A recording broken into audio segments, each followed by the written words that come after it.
ማሳሰቢያ፣ ይህ ዘገባ የመድፈርና ወሲባዊ ጥቃቶችን ክስተት በዝርዝር የሚገልጽ በመሆኑ የሚረብሽ ነው። የጥቃት ሰለባዎቹ ስም የተቀየረ ሲሆን ማንነታቸውን የሚያመለክቱ ዝርዝሮች ለደህንነታቸው ሲባል እንዲቀሩ ተደርገዋል።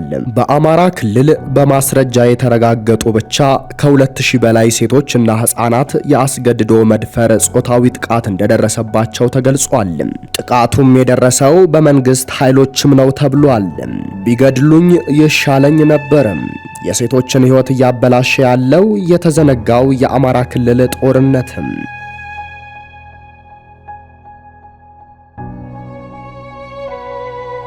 እናት እሁድ ጠዋት ወታደሮች ወደ ቤቷ ሲመጡ ከ8 ዓመት የእህቷ ልጅ ጋር እንደነበረች ትናገራለች።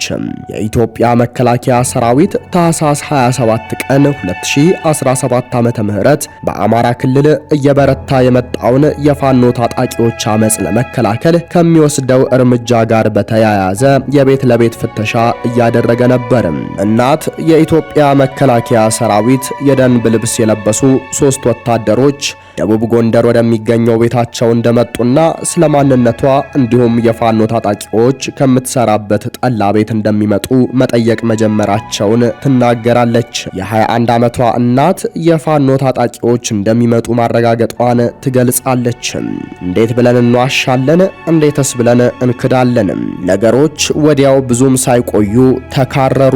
ስለ ቤተሰቦቿ ማንነት ከጠየቋት በኋላ እናት ወታደሮቹ በአጸያፊ ቃላት እንደሰደቧት ትናገራለች። ከዚያም ሕፃኗ ማልቀስ ስትጀምር በመሳሪያቸው እንዳስፈራሯት ታስታውሳለች። እናት ከዚያም አንደኛው ወታደር በሌሎች ወታደሮች እርዳታ በእህቷ ልጅ ፊት እንደደፈራት ትናገራለች። እንዳይጎዱኝ ተማጸንኳቸው፣ ታቦታትን እየጠራው ለመንኳቸው፣ ግን ልባቸው አልራራልኝም፣ አበላሹኝም። እናት ብቻዋን አይደለችም። እናት የአማራ ክልል የትጥቅ እንቅስቃሴ ከተቀሰቀሰ ከሐምሌ 2015 ዓመተ ምህረት ጀምሮ ወሲባዊ ጥቃት ደርሶባቸዋል ተብሎ ከሚታመኑ በሺዎች ከሚቆጠሩ ሴቶች ውስጥ አንዷ ናት። ምንም እንኳን እውነተኛው ግጭት ነክ የወሲባዊ ጥቃት መጠን ሪፖርት ባለመደረጉና ባለመመርመሩ በትክክል ባይታወቅም ቢቢሲ ያሰባሰበው መረጃ ከሐምሌ 2015 እስከ ግንቦት 2017 ዓመተ ምህረት ድረስ ከ8 ዓመት እስከ 65 ዓመት ዕድሜ ያላቸው በሺዎች የሚቆጠሩ ሰዎች የአስገድዶ መደፈር ጥቃት እንደደረሰባቸው ያመለክታል። ገለልተኛ መገናኛ ብዙሃን በክልሉ ያለውን ግጭት ለመዘገብ በተጣለባቸው ክልከላና ገደብ ምክንያት ወደ ክልሉ መግባት ባይችሉም የቢቢሲ የናይሮቢ ጋዜጠኞች ቡድን የአስገድዶ መድፈር ጥቃት ተጎጂዎችንና የጤና ባለሙያዎችን በማነጋገር ቀውሱ በሰብአዊነት ላይ እያሳረፈ ያለውን ጠባሳ የሚመለከት መረጃ አግኝቷል። የአማራ ክልል የትጥቅ ግጭት መንግስት ለ2 ዓመታት በነበረው ደም አፋሳሹ የትግራይ ጦርነት የተሳተፉትን ኃይሎች ጨምሮ የክልሉ ልዩ ኃይሎችን ለመበተን ሲሞክር ነበር የፈነዳው። የፋኖ ኃይሎች በእርምጃው ክህደት የተሰማቸው ሲሆን እንደ መብት ተሟጋቾች መረጃ በተለይም የአማራ ማህበረሰብ ላይ ያነጣጠሩ ጥቃቶች መባባሳቸውን ተከትሎ ከትግራይና ከሌሎች ክልሎች የደህንነት ስጋት እንዳሳደረባቸው ያምናሉ። ከወራት አለመረጋጋት በኋላ የፋኖ ኃይሎች በወሰዱት እርምጃ ዋና ከተሞችን በመቆጣጠር አመጻቸውን ጀምረዋል። የፋኖ ኃይሎች ራስን በራስ የማስተዳደር ትግልና ማህበረሰቡ በመንግስት ደርሶበታል ብለው ከሚያምኑት የአመታት መገለል እየተከላከሉ እንደሆነ ይናገራሉ። የፋኖ ኃይሎችን ጽንፈኛ ብሔርተኛ የሚላቸው መንግስት ለአመጹ ምላሽ የድሮን ጥቃቶችን ጨምሮ ከባድ እርምጃ እየወሰደ ነው። አምነስቲ ኢንተርናሽናልን ጨምሮ የመብት ተሟጋች ድርጅቶች መንግስት ተመጣጣኝ ያልሆነ ጥቃት መፈጸሙን የሚያሳይ መረጃ እንዳለ አሳውቀዋል። ድርጅቶቹ ከዚህ በተጨማሪ የአማራ ማህበረሰብ በኢትዮጵያ አንዳንድ አካባቢዎች በጸጥታ ኃይሎችና በሌሎች ታጣቂ ቡድኖች ሆን ተብሎ በሚፈጸሙ ጥቃቶች ኢላማ እንደሆኑ ይናገራሉ። እናት የጥቃቱ ሰለባ ከመሆኗ በፊት በቤተሰቧ ውስጥ እንዳሉ ሌሎች ሴቶች ሁሉ በኦርቶዶክስ ሃይማኖት አስተምህሮ መሰረት በተክሊል የማግባት እቅድ ነበራት። ያሽ ቀን በፊት ወንድ ወይም የወሲብ ግንኙነት አላውቅም ነበር ትላለች። አበላሽተውኝ ሄዱ፣ ቢገድሉኝ ይሻል ነበር በማለት በቁጭት ትናገራለች። ሌላኛዋ የጉዳቱ ሰለባ ደግሞ የ18 ዓመቷ ትዕግስት ናት። ትዕግስት የምዕራብ ጎጃም ነዋሪ ስትሆን የመደፈር ጥቃቱ ከመፈጸሙ በፊት በቤተሰቦቿ ሻይ ቤት ትሰራ ነበር። ጥር 2016 ዓመተ ምህረት ሻይ ቡና ለማለት የሚመጣ ወታደር ተደጋጋሚ ጉንተላ ሲያደርስባት ስነ ስርዓት ያዝ በሚል የሰጠችው ምላሽ የደረሰባት ጥቃት ዋነኛ ምክንያት እንደሆነ ታምናለች። ቆይ ያሳይሻለሁ ብሎ ዝቶብኝ ወጣ። ምሽት አካባቢ ከስራ ወደ ቤት ስትመለስ ትዕግስት ቀን ላይ የጎነተላትን ጨምሮ 3 ወታደሮች መንገድ ላይ አድፍጠው እንደጠበቋትና መንገድ ዳር በደቦ እንደደፈሯት ትናገራለች። ቤተሰቦቼ ስቆይባቸው እኔን ፍለጋ ሲወጡ መንገድ ዳር ወድቄ ያገኙኝ ስትል ታስታውሳለች። ትዕግስትም አፋፍሰው ወደ ጤና ጣቢያ ወሰዱኝ። እዚያም 5 ቀን ቆየው። ጥቃቱ ከተፈጸመባት ጊዜ አንስቶ ትዕግስት በሰዎችና በውጭው ዓለም ፍርሃት ተሸብባ ከቤቷ መውጣት እንደማትችል ትናገራለች። ፍርሃት ስላደረብኝ ስራውንም ተውኩት። ወታደሮችን ሳይ በጣም እፈራለሁ። ወንዶችንም ሳይ ፍርሃት ያድርብኛል፣ እሸሻለሁ። ጥቃቱ ከደረሰባት ከዓመታት በኋላ እንዲህ በማለት ትገልጻለች። ትዕግስት የምታውቀው ህይወት እንዴት እንደተመሰቃቀለ ስትገልጽ ከእጮኛዋ ጋር መለያየቷንና ምን እንደተፈጠረ ምክንያቷን እንዳልነገረችው ትገልጻለች። በተስፋ መቁረጥ ስሜት የተዋጠችው ትዕግስት ራሷን ለማጥፋት ብትሞክርም ቤተሰቦቿ በጊዜ ደርሰው አትርፈዋታል። ከዚያን ጊዜ በኋላ በተደጋጋሚ ራሷን ለማጥፋት አስባ እንደነበር ሳትደብቅ፣ ነገር ግን ለቤተሰቦቿ ራሷን የማጥፋት በድጋሜ እንደማትሞክር ቃል መግባቷን ተናግራለች።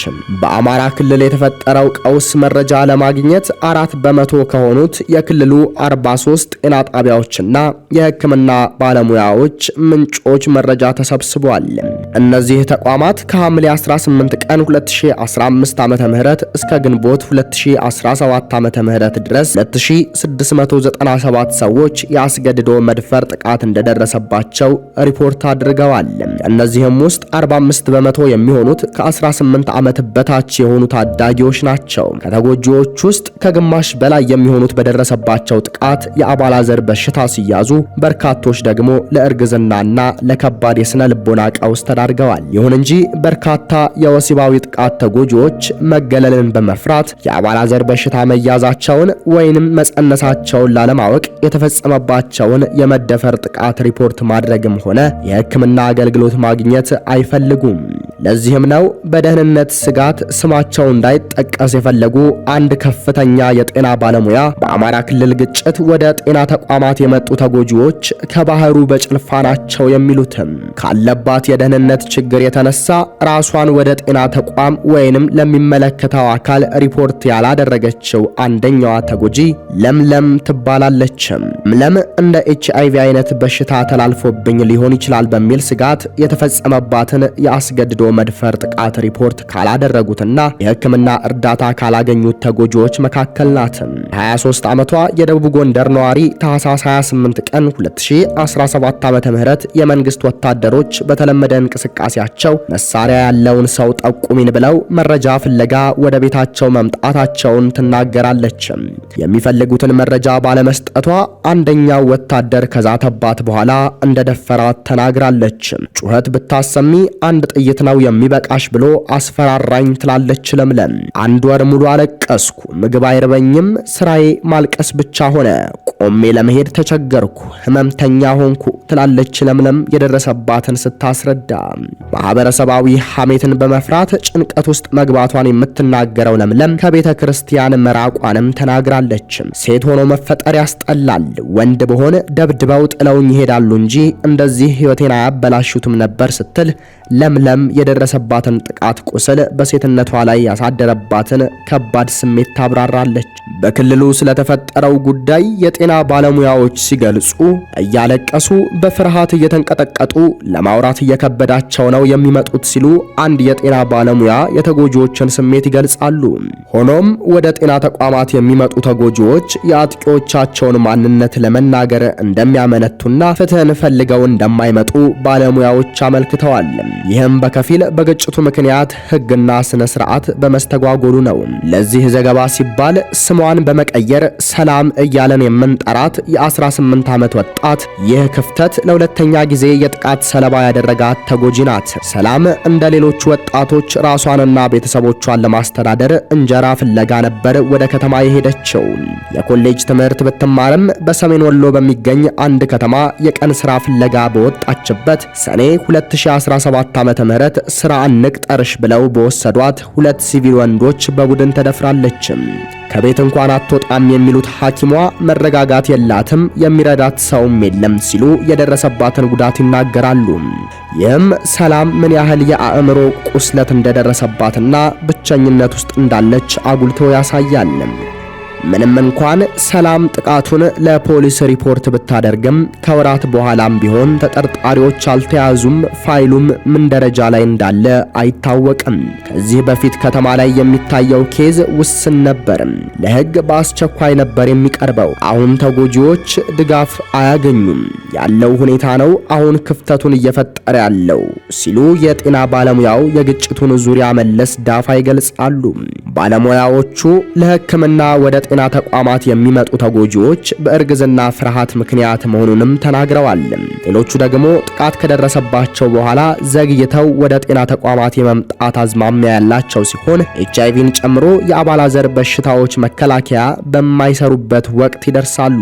በተለይም በተጎጂዎች አካባቢዎች ዘግይቶ ወደ ሕክምና ተቋም የመምጣት አዝማሚያ ከፍተኛ ሲሆን አብዛኞቹ ተጎጂዎች አፋጣኝ እርግዝና መከላከያ ወይም ፖስት ፒል እንዲሁም የኤችአይቪ ቅድመ መከላከል አይወስዱም ብለዋል። ሌላኛው የጤና ባለሙያ ግጭቱ ባሳደረው የትራንስፖርት መስተጓጎልና መንገድ መዘጋት ምክንያት በርካታ ተጎጂዎች የሕክምና አገልግሎት ለማግኘት መቸገራቸውን እንደሚገልጹ ተናግረዋል። አንድ ከፍተኛ የጤና ባለሙያ በዚህ የተነሳ የማህበረሰብ ጤናና የማህበራዊ ቀውስ ሊከሰት ይችላል የሚል ስጋት አላቸው። ከጤና ተቋማት በተሰበሰበ መረጃ መሰረት ባለሙያው የኤችአይቪ ስርጭት እንደሚጨምር የሚያሳዩ ምልክቶች አሉ። የስነ አእምሮና ስነ ልቦና ጤና ችግሮች እጅግ የገፋ ደረጃ ሊያደርስ ይችላል በማለት ስጋታቸውን ሲገልጹ ራሳቸውን ያጠፉ ተጎጂዎች መኖራቸውንም ጠቁመዋል። በ2015 ዓመተ ምህረት የወጣው የኢትዮጵያ ጤና ሚኒስቴር አሃዛዊ መረጃ የአማራ ክልል የኤችአይቪ የስርጭት ምጣኔ ከ100 ሰዎች 1.1 ወይም ከ1000 ሰዎች 111 ሰዎች መሆኑን የሚያሳይ ሲሆን ይህም ከብሔራዊው አማካኝ ምጣኔ ከፍ ያለ ነው። ስማቸው እንዳይጠቀስ የፈለጉና ለመረጃ ቅርብ የሆኑ አንድ የመንግስት ሰራተኛም ከፋኖ ጋር የተያያዙ ጥቃቶች አለመኖራቸውን የጤና ባለሙያዎችን ሐሳብ በማጠናከር ገልጸዋል።